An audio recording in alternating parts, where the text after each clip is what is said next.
Here we go. All right, so I'd like to introduce Daphne Gemmill. She came from a family of naturalists. In 1978, she began focusing on birds after she participated in an Earthwatch expedition to band warblers in the Bahamas and took a Smithsonian Museum birding class. She became an avid birder and a committed field ornithologist. Traveling to remote areas of the world, she assisted ornithologists with their field research and sought out endemic birds. Today, her life list is over 8,600. In 1983, she initiated an annual inventory of birds on the islands of Vieques, Puerto Rico, which she continues to conduct. And she was on last year, and she has a bird chat all about that. And the highlight of her year is the annual Christmas bird count for Washington, D.C., which she has participated for 47 years. And along the way, she served on boards of the American Birding Association, the Association of Field Ornithologists, Nature Forward, World Nature Association, the Bird Conservation Alliance. In her spare time, she enjoys nature photography, writing, and leading beginning bird walks. So I'm going to go ahead and let Daphne take over and talk to you about the birds of Southeast Asia and the culture and the food. Thank you. Okay, thank you, Kathy, for that introduction. I'm delighted to be back for a second year.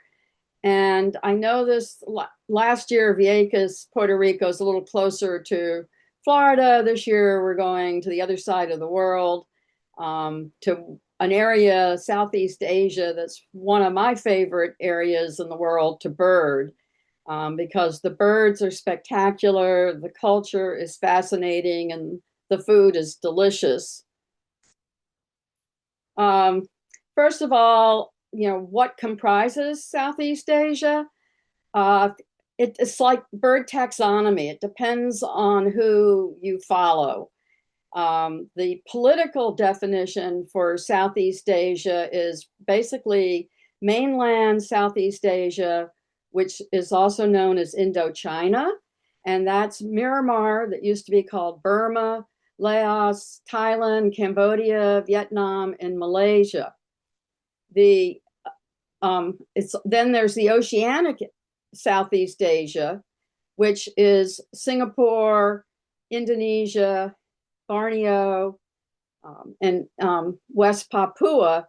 And oddly enough, they throw in Christmas Island, which is part of Australia, but it's out in the Indian Ocean, and I guess they somehow just put that into, it's like putting birds in some category when you don't know what to do with them. So that's the political definition. Biogeographically, it's split into two regions, that is divided by the Wallace Line. And I'll tell you a little more about the Wallace Line later, and who Wallace was. But basically, that everything west of the Wallace Line is associated with Southeast Asian, Asian flora and fauna. And things east of the Wallace Line is associated more with Australia. And basically, the Wallace Line is a very deep ocean trench. And for some reason, the flora and fauna don't like to cross it. So woodpeckers can be found on the west side of the Wallace Line, but would not be found on the east side of the Wallace Line. Whereas east, you'll find marsupials, similar to the marsupials in Australia. And so it's a very interesting biogeographic divide between the more Asian species and the Australasian species. It's called the Wallace Line because Alfred Wallace was a naturalist who worked in that area in the 19th century. And he he observed the fact that there was this divide between the East and West, and then that line became named after him. Interestingly enough, he also came up with a theory of evolution at the same time as Darwin. And he was all set to publish his paper on evolution when Darwin got wind of this, and Darwin had kind of been procrastinating getting his paper published. He hurried up and published it before Wallace. And so Darwin gets all the credit for the theory of evolution. Wallace, for a long time, was not even recognized The various people who write about natural history now are recognizing Wallace's role in evolution. That's kind of an aside. Well, let's just quickly cover some of the countries that in Southeast Asia, so you get a feeling for the beauty of these countries. This is Sabah, which is part of the Malaysian part of Borneo. Thailand, where you get tremendous, it has a very old history, many Buddhist temples, and has quite a bit of land put aside in national parks. Cambodia, of course, is known for Angkor Wat, which is terribly crowded. And it's much better to go to some of the many other temples that may not have been restored and it may not be as famous as Angkor Wat, but you encounter many fewer people. Again, another country that has, at least on paper, these countries set aside lots of national parks and reserves. Enforcement is unfortunately another issue. Borneo, which is amazing country. One of the things that really surprised me on my trip there was the number of mammals one sees. I saw 32 mammals. It also is known for its leeches, which is one of the negative things about birding in this part of the world. You do have to deal with leeches. And I guess the other negative, I've had to come up with a negative, it is a long way away and many, many time zones away. But when you get there, you have a fabulous time. The picture on the left is one of the canopy walkways in Danum Valley that is known for the size of its leeches, which are rather large. But you have leech socks, so you're protected. The Philippines, your stereotypic image of the Philippines is the very mountainous with rice paddies. Their buses are very artistic and fun, have lots of fun colors. And then again, another place with lovely natural reserves. This place is called the Chocolate Hills. There's like 1,000 some hills, and the geologists don't know where they came from or how they arrived. They're still trying to puzzle out the geographic formations and how they occurred. The locals have a folk story was that two gods were fighting and they were throwing stones and sand at each other. And then they made up and then they left their mess behind. So you can pick that as you think it's a governing theory of why the hills are there. Indonesia has somewhere between 17,000 and 18,000 islands. It's a long country, and I had to have made 5 visits there just because it's just so huge, and every island has its own endemic birds and its own culture. This whole part of the world is seismically active. And so the volcanoes in Indonesia, in fact, one I think is going off right now or just went off. But a lot of it is water oriented and also fascinating architecture. West Papua is probably one of the most difficult places to bird. First, unfortunately, the locals still shoot birds. So anywhere where there's a road or there's a village, you've got to get a long way away to find any birds. If a bird hears you or you step on a stick and it cracks, the birds are out of there. It also has very little infrastructure. The roads, as you can see, as the truck is going across a makeshift bridge and has kind of a steep ascent to get back on what's called a road. A lot of times there's no place to stay, so you either do homestays or you're camping. And but if you get there, you have lots of birds of paradise, and if you can see the birds, you do see some fascinating birds.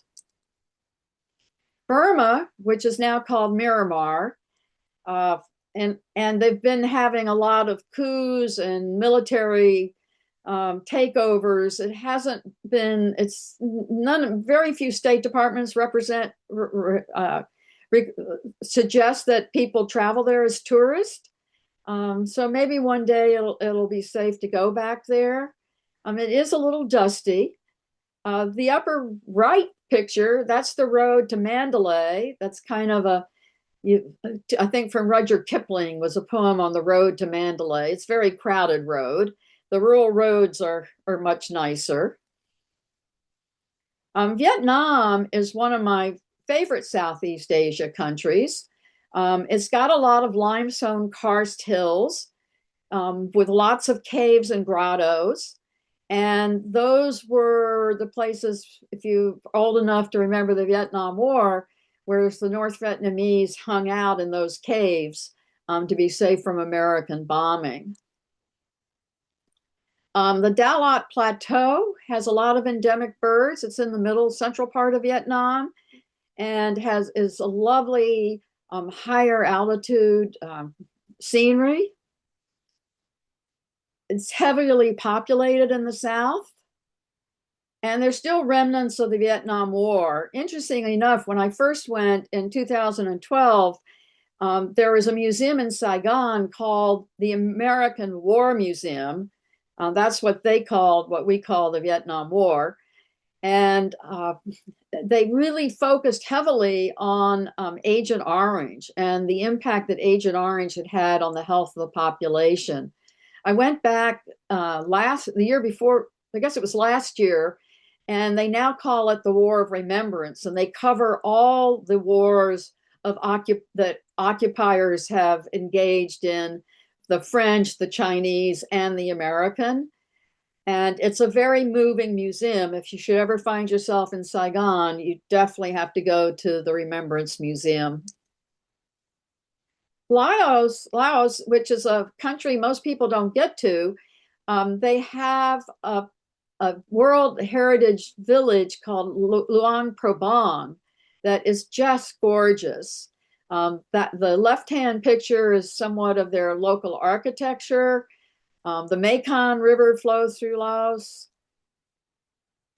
You've interesting architecture, taking a break from birding. They also have a lot of limestone karst formations. Malaysia is a very tropical country. The Tanam Negara National Park is the major destination for birders. It's very tropical. Apparently, it's the oldest subtropical forest in existence. It's never been deforested. It's never been logged, and it wasn't affected by the ice age. And so apparently it's the oldest intact subtropical forest in the world. I always love places where you can bird by boat. That's such a nice, easy way to bird and see interesting birds. And then the other area that attracts birders is the hill country, which is higher elevation, a little cooler. It's where the British in these colonial times would escape from the lowland cities to get some fresh air. So let's talk a little bit about the birds. Talk about birds of conservation concern, rare birds, common birds that if you go, you can't miss. Some bit about the Buddhist and Islamic culture, and then the food, because I happen to be very partial to Thai food and Vietnamese food. And so for me, the food of this part of the world is a great part of the birding experience. I'm going to start with kingfishers. Kingfishers probably originated in this part of the world. There are about 20 species of kingfishers. This is just a sample of some of the more common kingfishers that you would see in in Southeast Asia.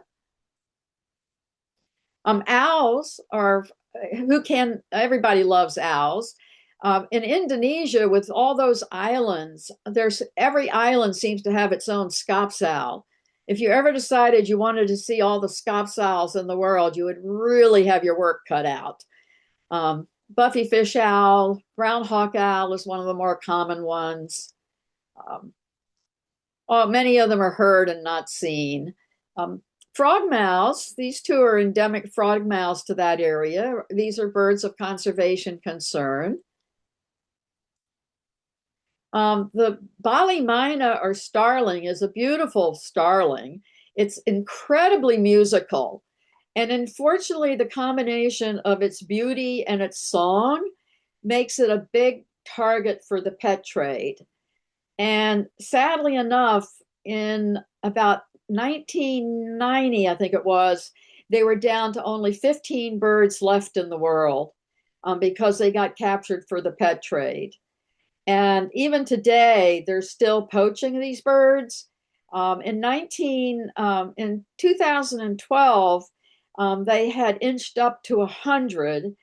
And I Googled today to see where they were, and they're now up to 500 in the wild and about 1,000 in captivity. But on the black market, one of these birds can fetch as much as $7,000, a combination of the rarity, the beauty, and the song. Another bird that's critically endangered is the giant ibis, which is found in a little corner of Cambodia. A few were in Laos, and one recently turned up in Vietnam, which was originally its historical territory. So maybe they're expanding and doing well enough to expand their range.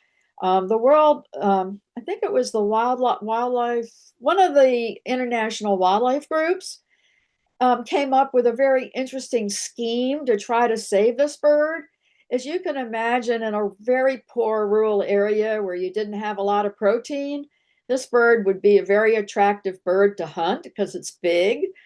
And in order to stem the decline of the species and to get the locals to stop hunting, this organization incentivized monetarily the local population to make them stop. And what they did was that for every person in the village who showed a birder, a giant ibis, they received a certain payment. And so, and if any local found a nest and protected it, they would get even a larger payment. So that meant the locals had a monetary incentive not to kill the bird because they could make money off of showing people the bird. And the more birds there were, the more they could show people, and it wouldn't be so difficult to find them. And they consider that probably the biggest incentive that has allowed this bird to slowly increase its population over time. Another large bird that's in trouble is this giant hornbill. It has a very patchy distribution from Southeast Asia to Nepal to India. And because it's so big and colorful, a lot of indigenous people in the area used its beak and its feathers for ceremonial purposes, which was to the detriment of the bird.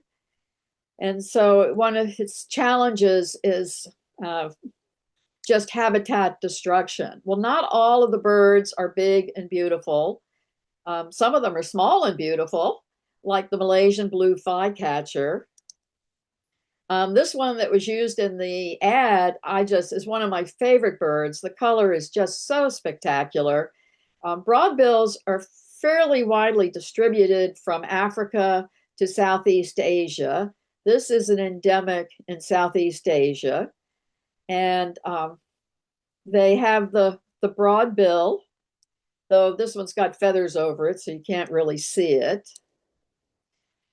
This one has a very interesting, it's endemic to Sumatra in Indonesia. Sulawesi in Indonesia. I love the name, diabolical nightjar. Its other name is satanic nightjar. And the reason for this name is that the locals think its call sounds like someone popping the eyes out of a dragon.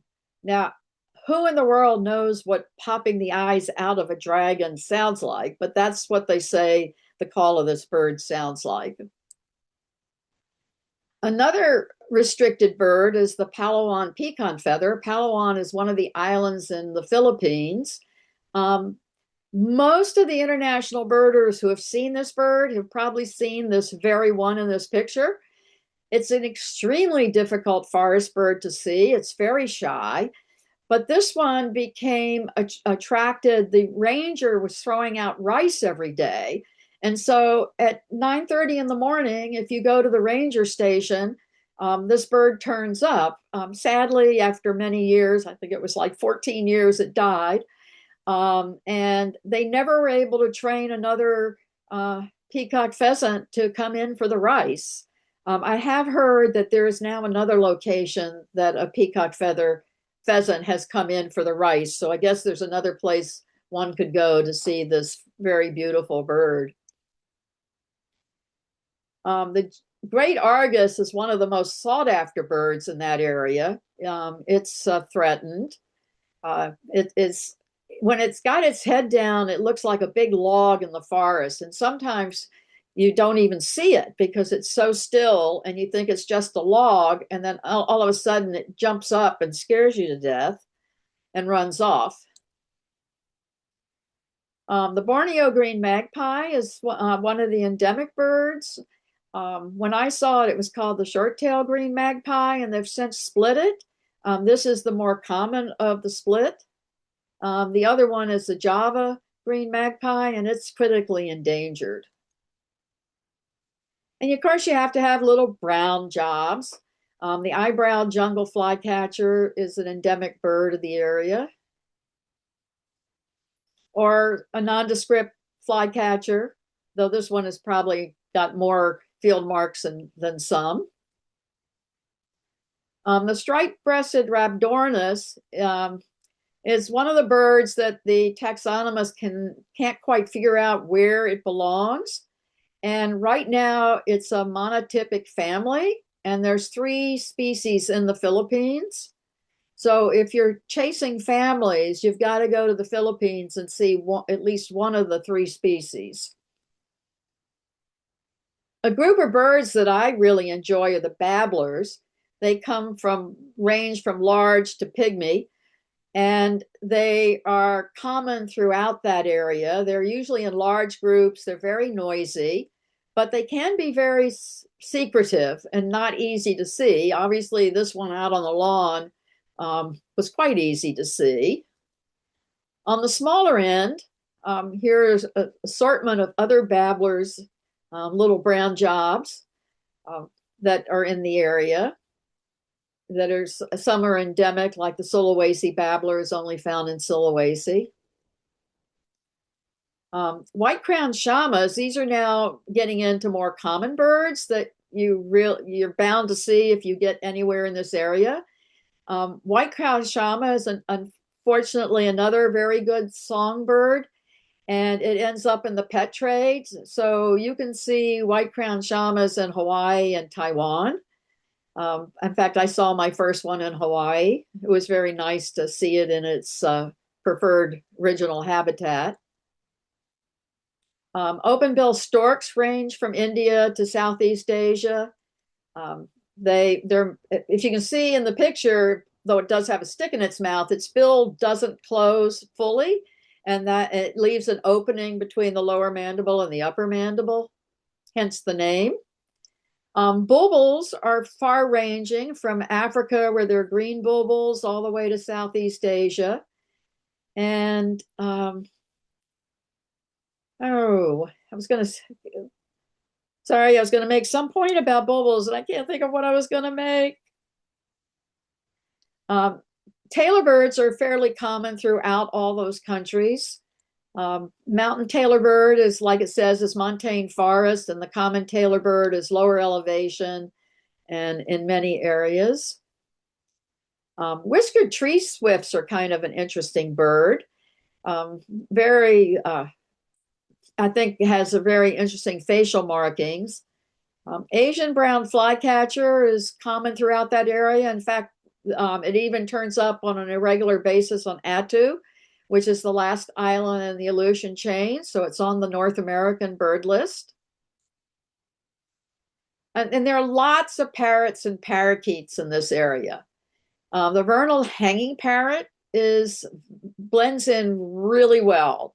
And even though it's a colorful bird, it's amazing how hard it is to find in the foliage. And if you're lucky, they're a bullet going across the sky. It's very rare to find them perched because they blend in so well. They're not easy birds to see, and it's not easy birds to see the critical field marks. Fire-tufted barbet is another common bird of the area. Barbets in general are fairly plentiful in this area. In fact, barbets range far and wide from the Americas to Asia to Africa. The lesser shortwing, another sulky birds of the undergrowth.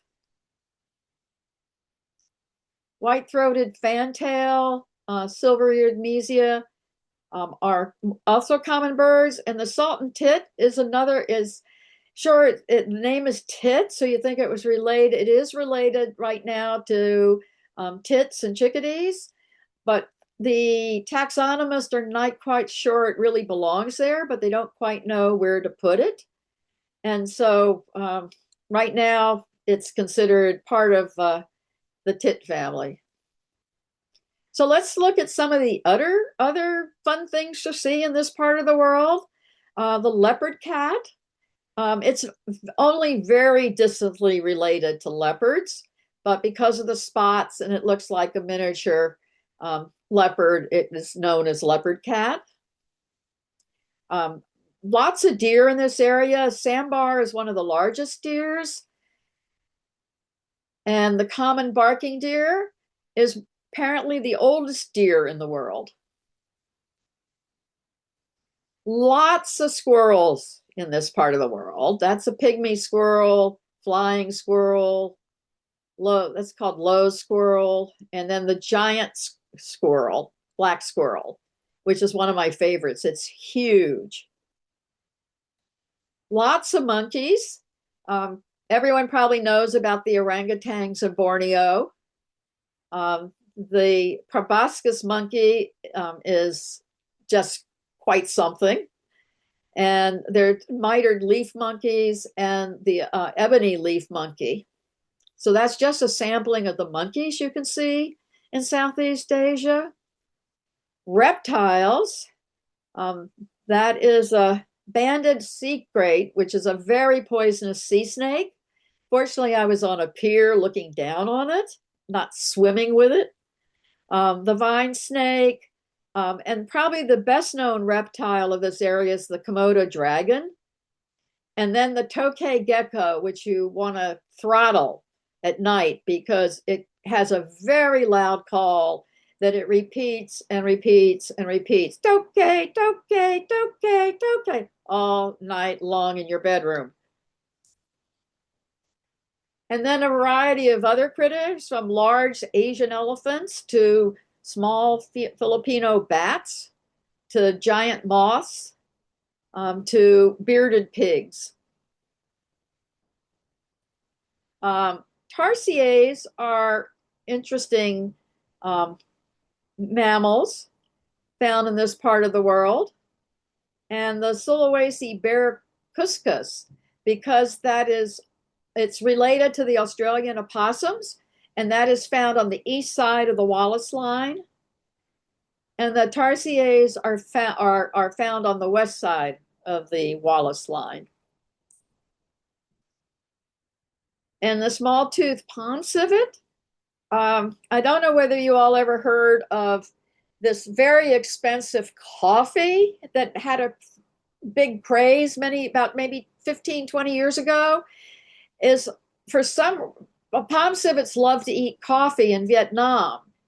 And I don't know who bright person came up with this, but they collected the coffee seeds that had passed through the gut of the palm civet and brewed them. And apparently, I'm not a coffee drinker, but I was told it was exquisite coffee. I can't imagine.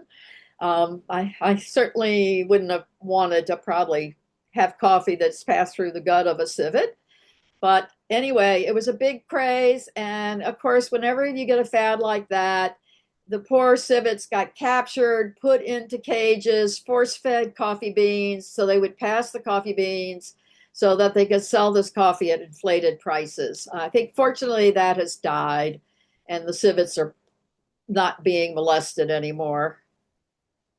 Well, culture. The Buddhist culture is the predominant feature of this part of the world.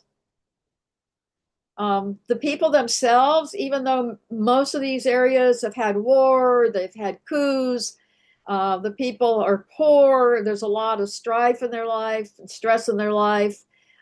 They are so friendly and so generous and so interested in why you were there and want to answer your questions and help you in any way that they can.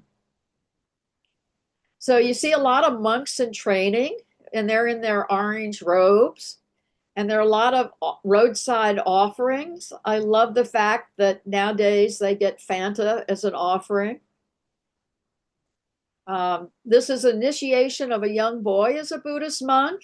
And if you look carefully in the upper right and look at what he's holding in his hand, I got a big kick out of the fact that he's going to his initiation drinking Coca-Cola.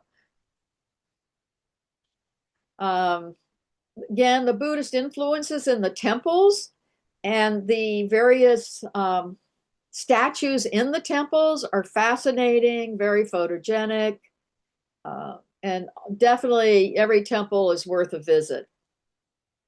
Architecturally, they're interesting and varied. Whether you're in Thailand or Cambodia or Burma or now Pagan, which is in Burma slash Myanmar, at one point had 4,000 temples, but they've had earthquakes, they've had fires. When I was there, there was 400, and I read just recently that they had another major earthquake in that area. So unfortunately, the government had spent a lot of time and money restoring many of the destroyed temples.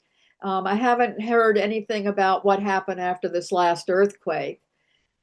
This Victorian temple was interesting. It was a wood temple, which is unusual. Most of the temples are stone, but it was a very attractive one. And then the one on the right is on an island.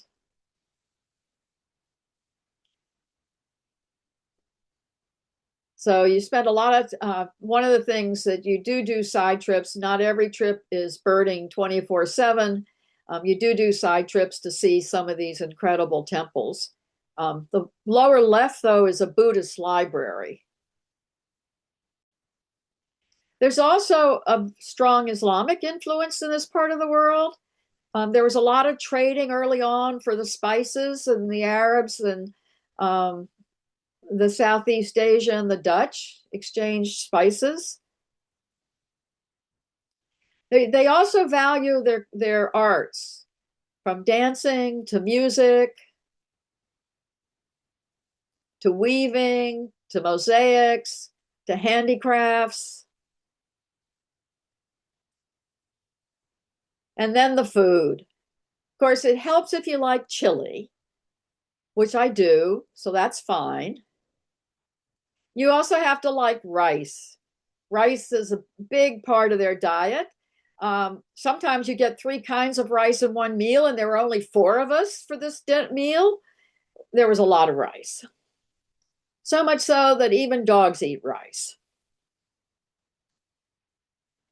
But going to the markets, the spice markets, is always a treat because of the large variety of spices that are grown there.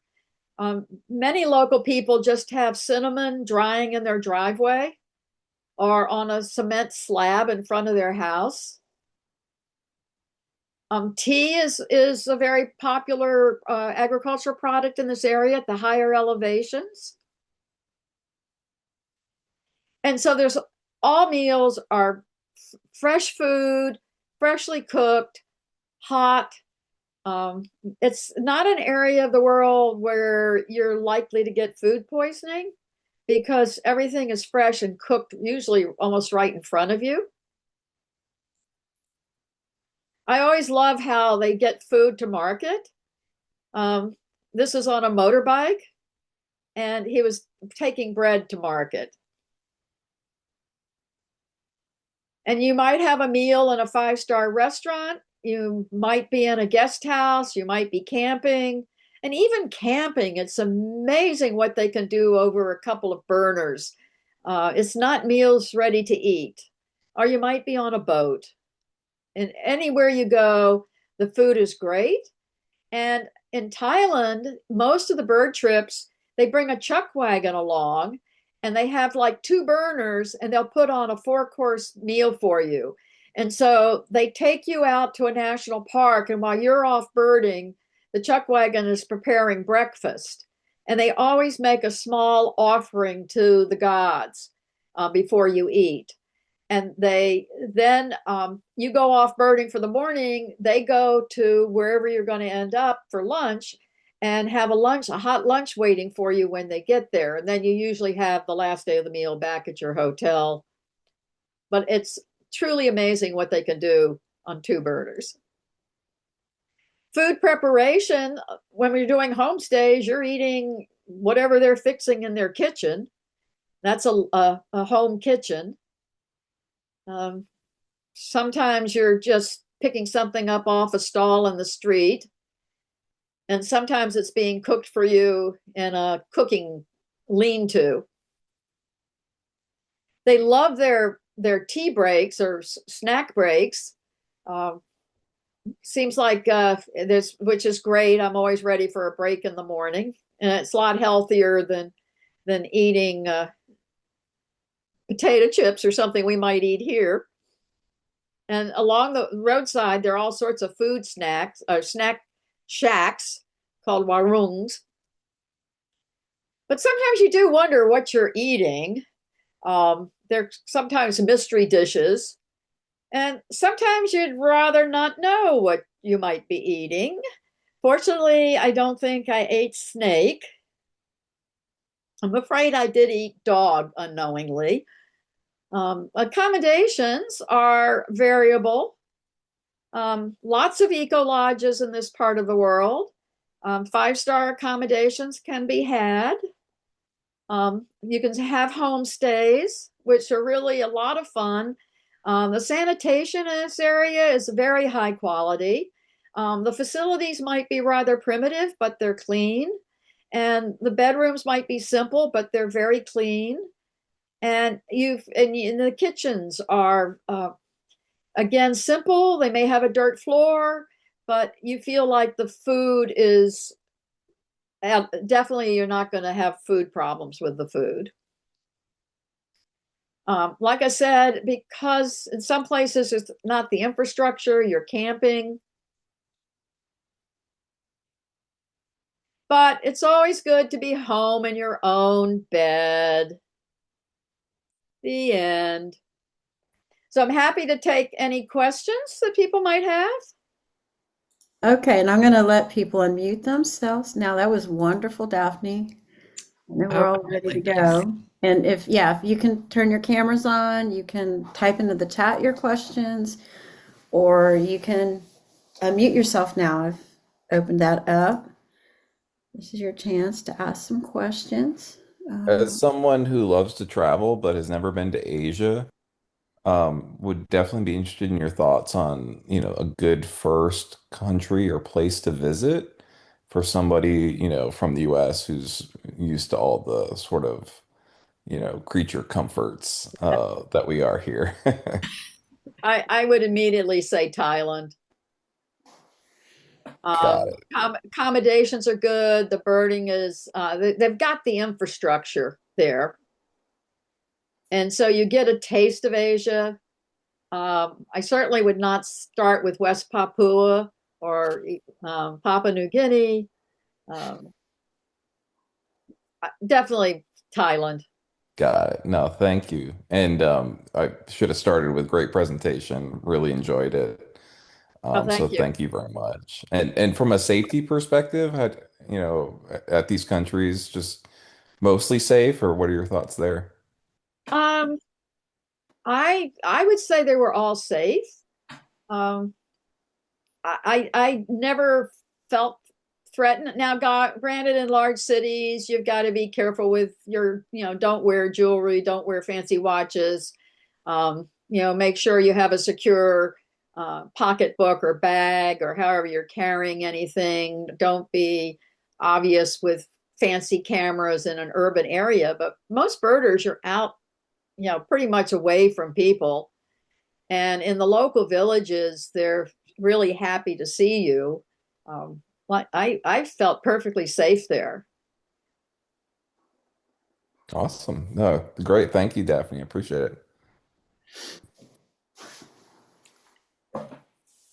Daphne, Tammy said she is doing a birding tour next May to China, the Sichuan area, if I pronounce that correctly.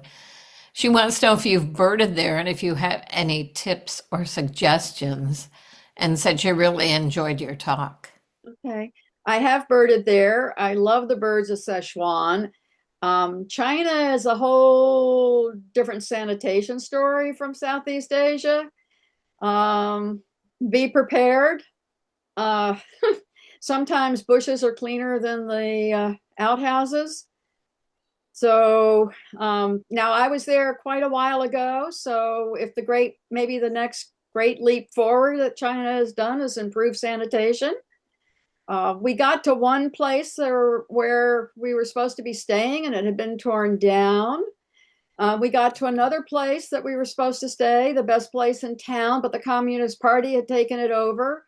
And we got there at 9 o'clock at night and we had to start looking for other accommodations that Westerners could stand. We barely stood it, but it was only one night. And this would be like 20 years ago. So hopefully that'll be different, but the food is great and the birding is great. The scenery is fantastic. So for all those aspects, I always felt that the linens were clean, the bedrooms were clean. It's just the toilet facilities and that kind. And most anywhere I've been in China, other than Beijing, the toilet facilities are. But I think you'll have fun. Oh, I'm sure she will. So, Daphne, what is your favorite bird in this area or type of birds? Well, I realized at the last minute I should have put one more slide in. It has to be one of the rarest birds I've seen and the experience of seeing it. It's a golden wing laughing thrush. There's only 12 individuals known in the world. And it's because it's in the mountains between Vietnam and Laos, an area that has very few people and almost no birders. So there may be more. It's just not enough people are looking. But one landowner and the ground agent that specializes in birding tours got together because he had a pair of these laughing thrushes on his property and he put up a blind. Well, the blind, you start at 5,000 feet and have to climb to 6,000 feet on a basically non-existent trail with roots and rocks and streams, which was quite a climb. And we went up to the blind and we pay the landowner for protecting the bird and protecting the land. And so he gets some income from doing this. And we spent all day in the blind. We had great birds, but we didn't see the bird. So we hike out, and then the big discussion is, do we do this arduous hike a second time? And we decided, of course, yeah, whenever we're going to be back there, let's go up there again. So we climb up there again, and fortunately, we only had half a day, and fortunately, we saw the bird in the morning. And then we hike out, and when we got to the end of the hike, back at the road, our local guide turned to me and he said, "Do you have all your original parts?" I sort of went, "What?" Apparently, I was the first woman to see this bird. I was the oldest person to see this bird. And he had been taking men up there who had had knee replacements, hip replacements, pacemakers. And that was apparently the origin of his comment to me. for doing this strenuous walk up to see this bird. Wow. So I have to put that one up as, a unique bird sighting and a unique experience. And I wish I had the picture because it's a very beautiful bird. We'll have to look it up. Oh, Brennan put a copy of it in the chat. You can look It it up. is a really beautiful bird. I had to look it up. Oh my goodness. Golden wing laughing. Oh, that's great. Let's see if we can't. I'd put that in the Zoom. I might be able to share that. Hold on. Should I stop sharing then? Yeah, stop sharing. Oh, I'll see if I can pull it up. We'll try. Yeah, I can. There we go. There it is, everybody. Oh, how cute. Beautiful. Wow. Very cool. Mhm. Out of all the different countries and islands that you visited, what was your favorite? Oh gosh. I'm partial to high altitudes, and I think I would put Tibet at the top of my list. But it's so hard. It's usually the last place I've been. I was just down in Peru at 16,000 feet, and the scenery there was so spectacular. And we were looking for this hummingbird that lives at 16,000 feet and feeds off this small gentian the size of your thumbnail. How it finds food up there. I mean, we were in the midst of a snow squall, and you just don't think of hummingbirds being in that kind of environment. Yeah, that's awesome. That's amazing. Did you have a particular time of year that you would go to Southeast Asia? You probably don't want to be there. I mean, it rains a lot, but they have sort of a rainy season and a drier season. And you probably want to go in the drier season. I think most of the time I've been there has been in the winter, our winter, which would be their summer. But I think most of the bird tour groups go between January and May. I think it's like July, August, September is the rainy season. But that would be something to check because also in the rainy season was all the mosquitoes come out. Mhm. And I don't recall, even though I was taking malaria preventive medicine, um, other than one or two times really being bothered by mosquitoes because it was the dry season. Good to know. Thank you. So how Okay. big were those leeches? Speaking of mosquitoes. I don't know which is worse. Uh, The one in Denham Valley is known to be large, and of course, my memory says it was 10 inches, but of course it isn't 10 inches. It seemed gigantic at the time. And you see them in the trail, and you feel like they're just looking at you saying, here comes lunch. But they go from like being a thumbnail size to, my guess is I'm trying to remember accurately, I would say the Denham Valley leeches might be an inch, inch and a half. Okay. But it Well, was that's better than 10. yeah. it was in Malaysia, we had a break and I went and totally forgetting about leeches and sat on a log by a stream and just watched whatever was coming and going. And a leech had crawled up under my shirt, had crawled into my shirt and bit me on the stomach. And so my whole front of my shirt was red with blood. And I'm walking out of the forest, and this group of French tourists are coming in their short shorts and white t-shirts and sandals. And you should have seen their eyes get bigger as they saw me coming out with this bloody stomach. I can't imagine what they looked like when they came out of the woods. But interesting enough, because of the fact that it is so bloody, leeches don't have an anticoagulant in their saliva. And so it actually washes out really easily. And when I took my clothes to the laundry at the hotel to be washed, they didn't bat an eye. Apparently, they were quite used to this. Wow. So you don't have to worry about your clothes being ruined. It washes out easily, but it'll itch for 2 weeks. Oh, God.